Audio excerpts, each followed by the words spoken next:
The most common type of solenoid acts as a linear actuator that retracts when electric current is applied. If current is maintained, the solenoid will continue to apply force. A solenoid only returns to its extended state if a spring or a force is applied.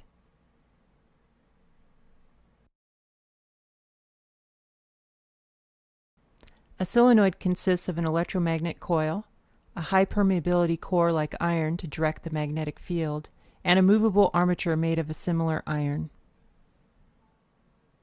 This is a disassembled solenoid from a pinball machine. A coil of enameled wire is wound around a plastic bobbin. There's a replaceable coil sleeve that protects the coil. A coil stop goes in one end of the coil.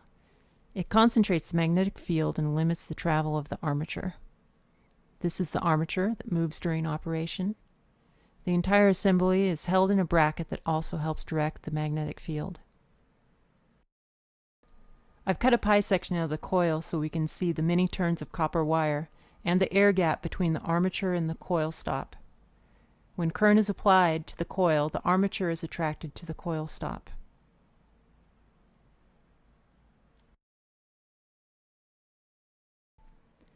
When electrons travel down a wire, a magnetic field is set up around the wire.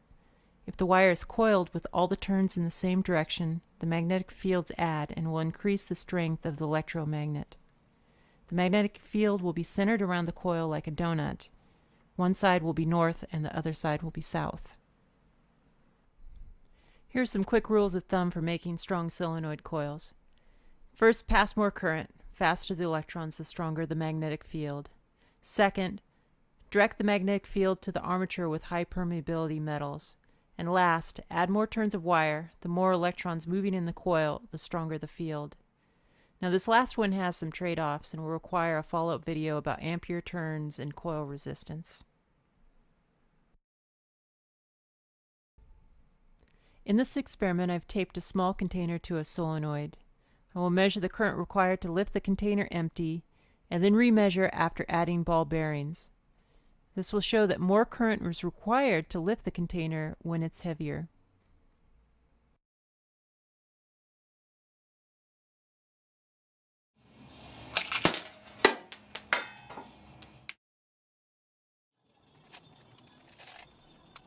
In this experiment, I will lift the container and reduce the current to a low level. Then I will load the container with ball bearings to show that the solenoid requires less current to hold a force when retracted. Well, that's all for this video, and I'm excited to be working with the folks at Intersil Semiconductor. We have a lot of fun projects planned, some pinball and some not. See you guys later.